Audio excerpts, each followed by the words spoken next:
नमस्कार दोस्तों, आज की वीडियो में फिर से आपका एक बार स्वागत है। और आज की क्लास में हम लोग ट्रिब्यूनल्स के बारे में जानेंगे। तो चलिए शुरू करते हैं। दोस्तों, आप लोग जानते हैं कि हमारे देश में जो सुप्रीम कोर्ट है, हाई कोर्ट है एंड बाकी जितने भी कोर्ट्स हैं उनमें पेंडेंसी बहुत है। मतलब इतने सारे केसेस हो रखे हैं कि सारे सॉल्व नहीं हो पा रहे टाइमली।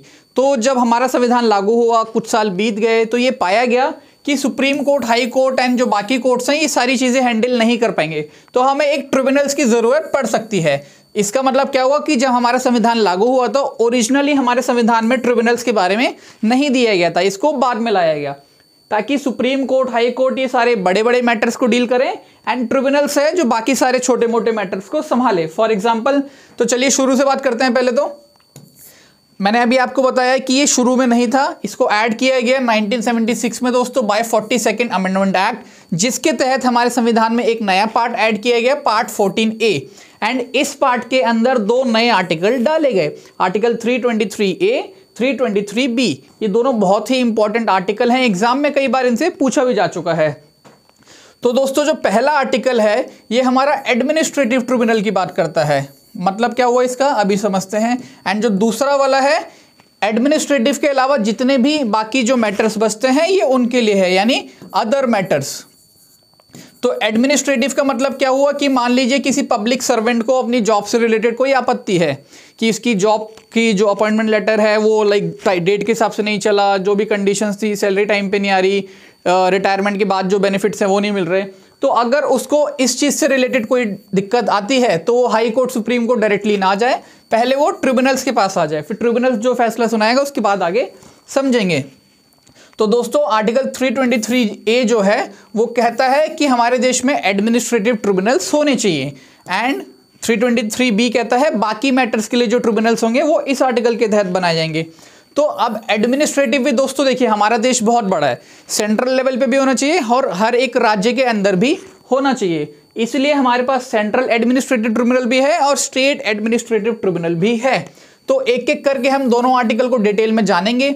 और ये मैंने लक्ष्मीकांत से पूरा कवर किया है, तो आपको लक्ष्मीकांत पढ़ने की जरूरत नहीं पड़ेगी, बस वीडियो देख लीजिए।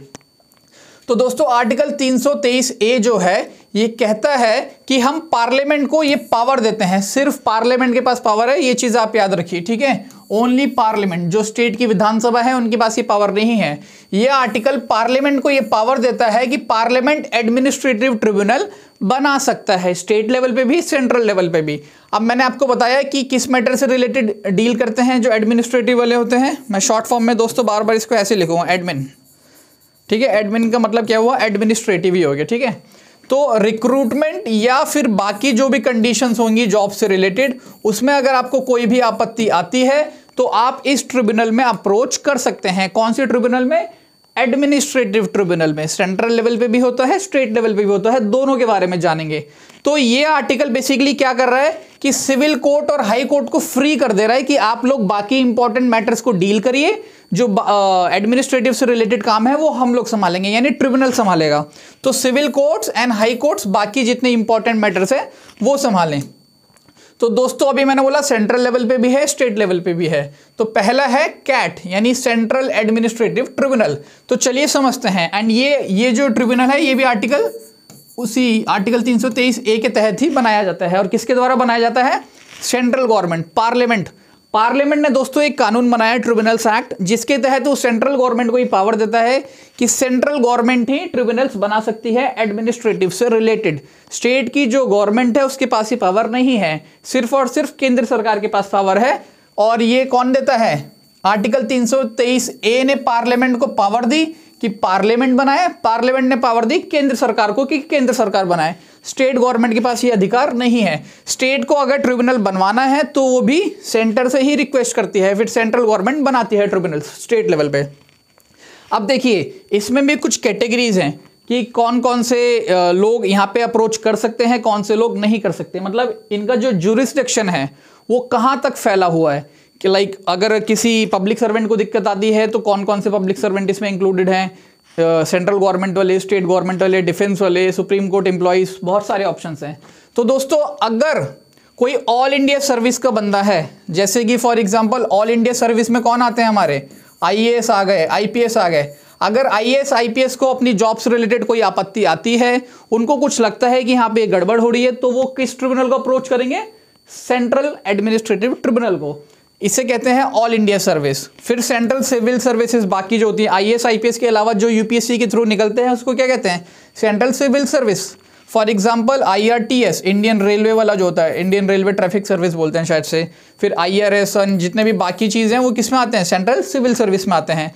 उसके बाद इंपॉर्टेंट बात यह है कि जो हमारी डिफेंस फोर्सेस हैं, आर्मी, नेवी, एयरफोर्स जितने भी हैं, उसके जो सिविलियन एम्प्लॉयज़ हैं, यहाँ पे वर्ड इंपॉर्टेंट है सिविलियन, ये चीज़ आप याद रखना। यानी कि कोई ऑफिसर नहीं दोस्तों, कोई लेफ्टिनेंट कर्नल है, कोई मेजर जनरल है, या कोई ब्रिगेडियर है, किसी बड़े लेवल का है, कोई वर्दी वाला आदमी है, एक तरह से आप कह लीजिए कोई ऑफिसर है, तो वो इसमें इंक्लूडेड नहीं है। अगर उसको अपनी जॉब में कोई प्रॉब्लम आती है तो यहाँ पे अप्रोच नहीं करता। यहाँ पे कौन अप्रोच करेगा? Civilian employees. ठीक है, ये इनके ज्यूरिसडिक्शन में आता है। किसके ज्यूरिसडिक्शन में आता है? कैट के ज्यूरिसडिक्शन में आता है। इनके ज्यूरिसडिक्शन में क्या नहीं आता वो भी देख लीजिए।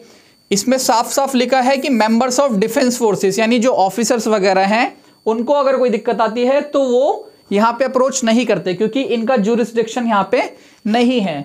दूसरा दोस्तों, सुप्रीम कोर्ट के जितने एम्प्लॉयज हैं, अपने जितने सर्वेंट्स हैं सुप्रीम कोर्ट के, वो भी इनके ज्यूरिसडिक्शन में नहीं आते, यानी वो लोग भी यहाँ पे अप्रोच नहीं करेंगे।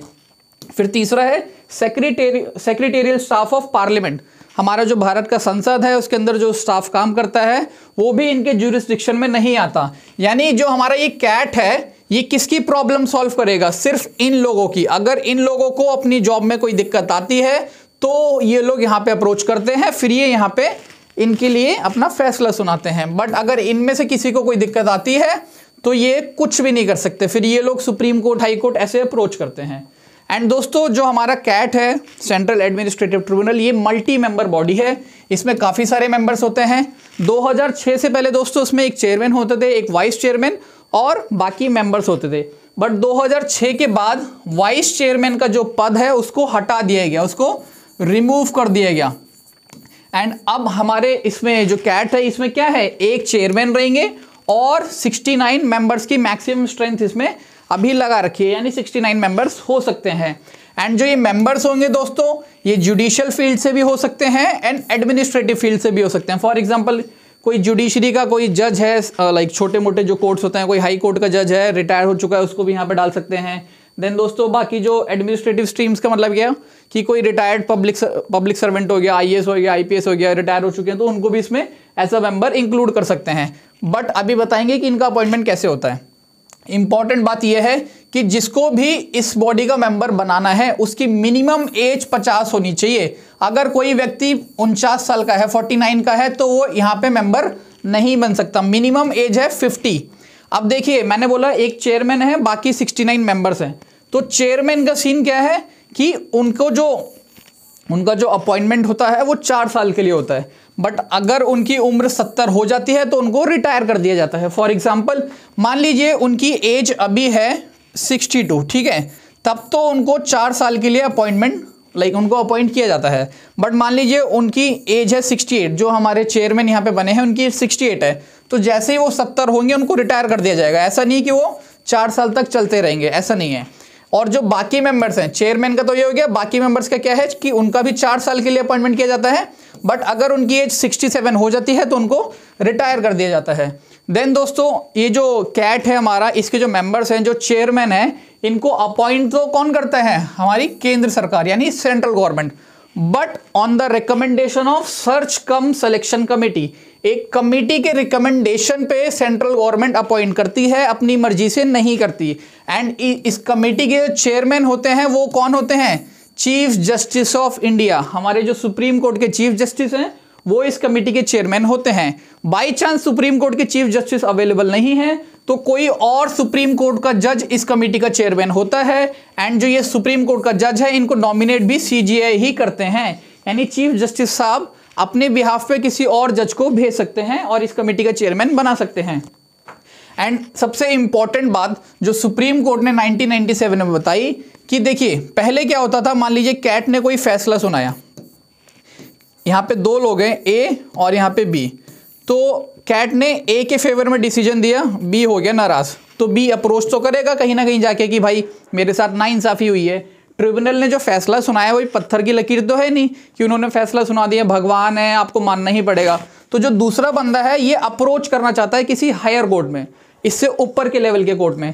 तो पहले क्या होता था दोस्तों, सिर्फ और सिर्फ सुप्रीम कोर्ट में आप जा सकते थे। कहां पे जा सकते थे? सिर्फ और सिर्फ सुप्रीम कोर्ट में।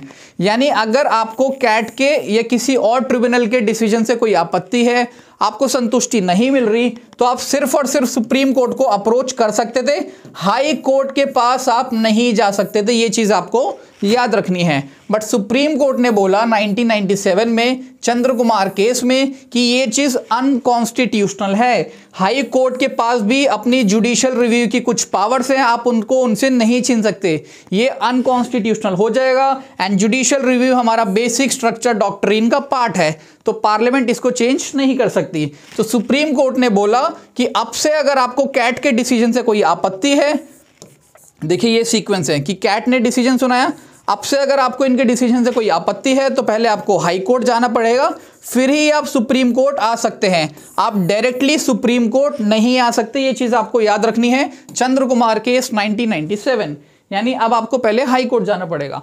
अब देखिए, अभी मैंने आपको बताया कैट, सेंट्रल एडमिनिस्ट्रेटिव ट्रिब्यूनल, एक होता है सैट, स्टेट एडमिनिस्ट्रेटिव ट्रिब्यूनल। जैसे केंद्रीय लेवल पे होता है कैट, ऐसे स्टेट लेवल पे होता है सैट।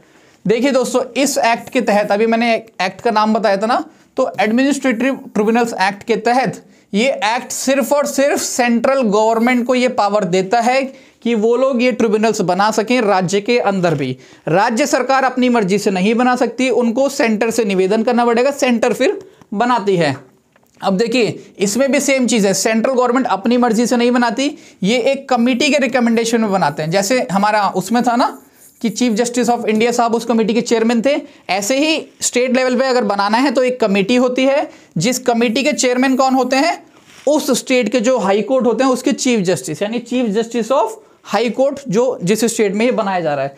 तो यहां पे भी ये लोग नाम रिकमेंड करते हैं, फिर सेंट्रल गवर्नमेंट अपॉइंट करती है।